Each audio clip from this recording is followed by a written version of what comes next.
Hey, I'm Jeff and welcome back to another video. It's been a couple days since I uploaded my IKEA Rutsta greenhouse build, and there's been a few repeating comments and concerns in the comment section of that video about one of the accessories that I used. They're valid concerns for sure, so I wanted to talk about that. Plus, I'm also going to show you the humidity levels as I chose not to add the weather stripping in between the frame and the glass panels. Plus, I'm also going to share my solid direction or plan that I have with this cabinet. So let's get started. So here is the troublemaker right here, this outlet that I placed in the greenhouse cabinet. And you may be asking yourself, why would he put an outlet in a cabinet that is meant for high humidity? And the honest answer is I just got excited about having this accessory. I've never seen anyone else use it, and it completely slipped my mind. So it made it a nice feature instead of having multiple cords running out the bottom or the back of the cabinet. I can keep it kind of isolated to this area.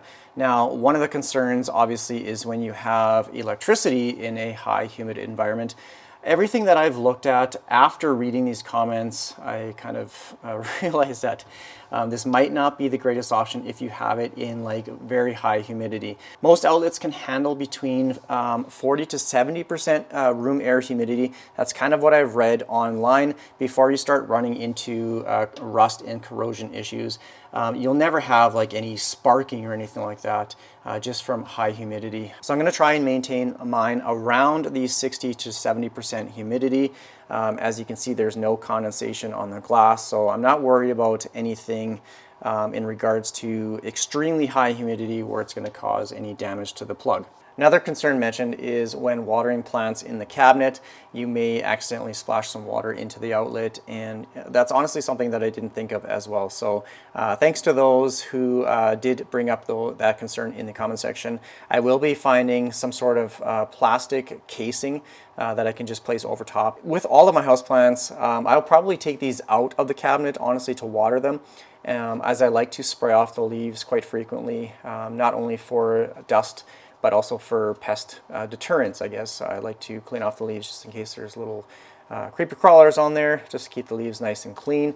So yeah, that is a concern. One person did make mention that I should not have placed it on the bottom of the cabinet. I should have actually placed it on the back side. The problem with that is that this unit has a fairly bulky underside where the electrical cord is. So if I placed it on the back of the cabinet, it will probably have like a 3-4 inch protrusion into the back side of my couch, because that's where I have it right now. So that is the reason why I put it on the bottom portion of the cabinet. Now, if this outlet doesn't work out, I can simply swap this out for a rubber grommet or a plastic grommet style, run the cords through there, and then run it to an outlet. So no big deal.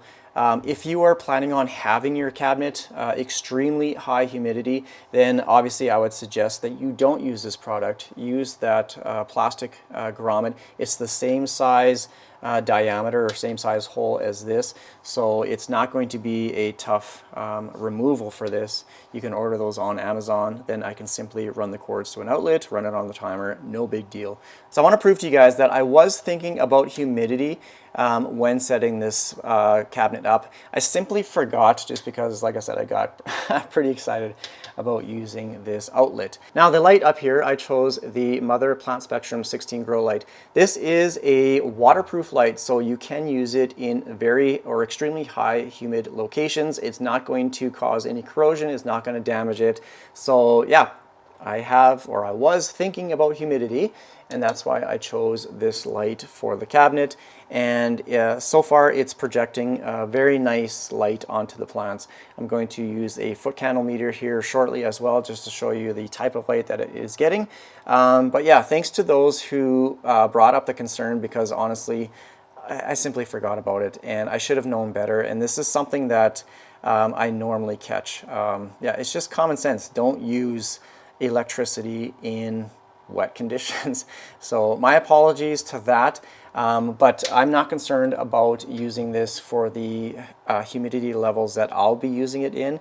If you go, like if you add a humidifier or anything like that, then definitely use just the like regular plastic grommet, run your cords out the bottom or the back, and you will be safe. The next comment from that video, and I don't think I mentioned it yet, but I will leave a link somewhere in the top corner to that IKEA build video. The comment comes from Jessica Mawson 8227. I hope I pronounced that right, and I want to make a separate clip for this comment because I thought it was a good one. It says, "The cabinet looks great, a really good video for hints and tips. I'm curious to know why you bought it, what you hope the benefits to the plants will be, or was it aesthetics to frame the plants? Either way would be useful to know the aims, and then as the updates come along to see where it meets expectations or changes as time goes by." This one kind of left me speechless for a minute because I wanted the cabinet, but I really didn't think about what I was going to be placing in it, especially like during the build. I said I didn't actually know which plants I would be housing in the cabinet. So I sat there for a minute and I just kind of thought about it, what my plans for the cabinet actually were.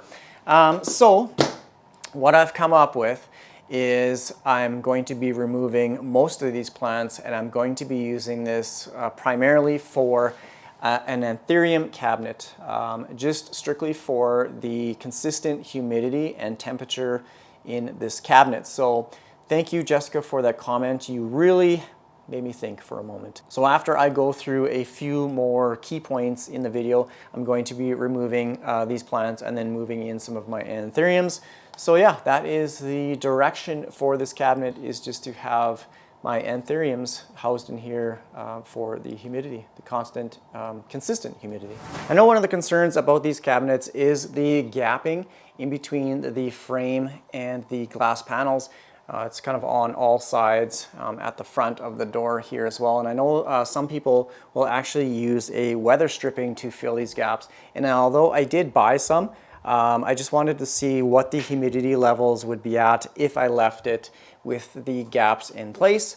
Now I've had the doors closed for a little while now, and you can see without my reflection, the humidity is right now sitting at 69% and the temperature is 22 degrees. I did turn the fan off because I noticed when the fan is on, the humidity actually drops. So I'm going to open up the cabinet and then show you.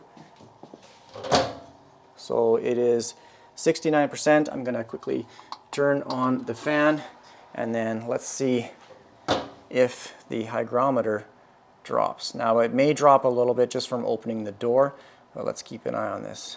Should do a time lapse so I'm not keeping you guys here. But this morning I kind of ran the fan a little bit and it dropped at about 3%, 2-3%. So I'll check back here in a minute and we'll see if it drops. Only after a couple minutes, the humidity dropped 1% to 68, but I'm thinking that it was just from me opening the door. My initial theory this morning, or thought, was that maybe the fan is actually blowing humidity outside of these gaps here. So it looks to be maintaining the humidity fairly well, even with the fan on. Now I do have that little pebble tray down here, and I actually did have a comment. I'm just going to pull it up here. It says, "I don't think you need the pebbles or perlite in the water to raise humidity. They're only used to keep a pot with a plant out of sitting in water. Just water will be fine and will still evaporate." Yes, that is completely true. I do not need the perlite to help with evaporation or the humidity. I simply wanted a very decorative plant pebble tray. Now, since I didn't have any actual pebbles, I just thought I would supplement that with perlite. It's not as aesthetically pleasing, but you definitely don't need perlite to help with evaporation. But thanks to that individual for pointing that out. Yeah, I got nothing to say about that. Simple little bowl of water would have been fine. I don't know why I put perlite in there. It was just my thought process. This cabinet, it got me excited, and clearly I wasn't thinking. So I'm using perlite instead of pebbles, and I'm using outlets. Oh, there's my reflection. I'm using outlets in a high humid environment. What is going on? I really do appreciate every single comment. Even if it is criticism to my cabinet, This is the first time that I've built this as well, so there's definitely going to be some things that I forget to do or things that I will definitely learn from. So keep the comments coming. I love and I read every single one of them. So you can see the cabinet is now back up to 69% with the fan and the perlite little pebble tray. So yeah. Keep the comments coming. I love reading and learning from you guys as well. Now it's time to move on to the amount of light that this cabinet or this light is emitting to the plants. Now before I get into that, I just want to apologize. Sometimes my camera is a little bit shaky. I'm having some issues with my lens. Every time I have the slightest movement, it almost has a little bit of a shake or rattle, I guess. So I'm trying to minimize my hand movement. I have a little handheld tripod. So this is my digital light meter. I like to use the foot candle setting, and it has a little sensor. So obviously the closer the sensor is to the light, the higher the foot candle reading is going to be. Now foot candles is not an accurate measurement of the actual amount of light that your plant is receiving. This is just a measurement of the visible light to the human eye. So down at the bottom, it's getting around 150 foot candles. Right there is 200. Closer to the grow light, you can see it's getting, you know, upwards of 600, 700 foot candles. This is medium light. So anywhere between 50 and 250 foot candles is low light. 250 to 500 to 700 range is medium light. Anything above that is high light.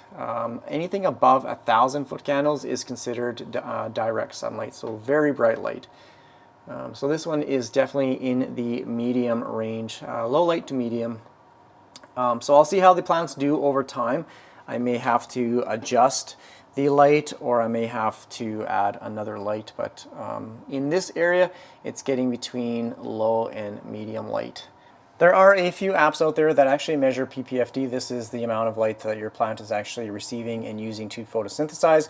Now this is not going to be as accurate as an actual par meter. I'm just going to compare two apps, and honestly I don't know what these numbers mean. It's a fairly complicated calculation, but I'm just going to rest my phone on the shelf. And you can see it is PPFD of 33. It's saying it's in the low range. Now I'm going to use another app to compare that.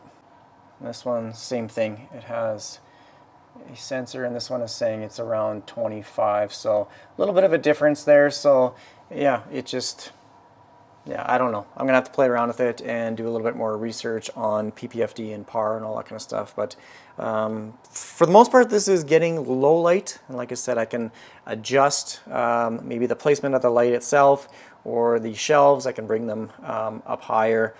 So yeah, we'll see what happens, and I can play around with the light in this cabinet or the placement with the plants. Now I think I've covered all I wanted to about the cabinet, the accessories, the lighting, and some of the concerns that you guys had. And again, thank you for all the comments. I do appreciate it. I learn from you guys as well. So now I'm going to take out all of my non-anthurium plants and then replace them with anthuriums. Okay, so this, I don't know if you saw that on video, a couple little water droplets from transpiration. So again, that is a valid concern. So something I have to watch out for, and I'll definitely have to find some sort of cover for that outlet. So yeah, I'm just going to take these plants out of the cabinet and then replace them. So I tossed in a few anthuriums, and this might not be the final arrangement, but just as a starting point. Up top here is a no drainage container. This is the Luxurian Radicans. It has 2 inflorescences right now. Look at the roots on this one. It's been doing very well on my plant shelf. It's a little bit lighter green than I think they're supposed to, so I think it was receiving too much light in that location. So I'm hoping it'll do well in this cabinet.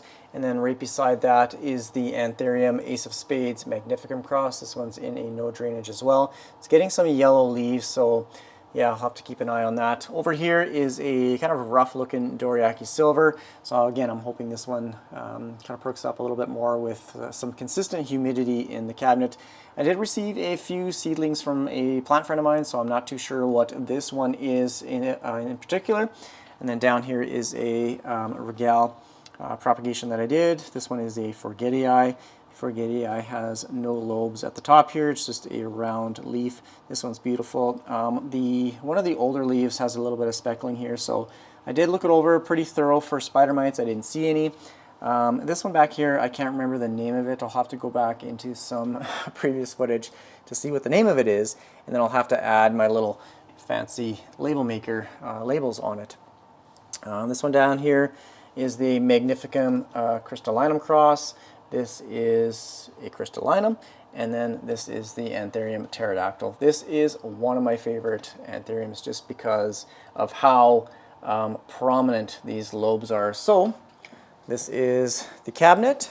Let's close it up and see how it looks from backed up a little bit. I think it looks pretty cool with just the anthuriums. I may get another shelf, magnetic shelf for in the cabinet there, but overall this is how the cabinet is going to proceed from here. So I hope you like this video. If you have any comments or questions, please leave it down below in the comment section. Again, I always appreciate the comments that you guys leave. Yeah, I read every single one of them. So thanks for the support. Thanks for watching this video. Take care, everyone. Bye.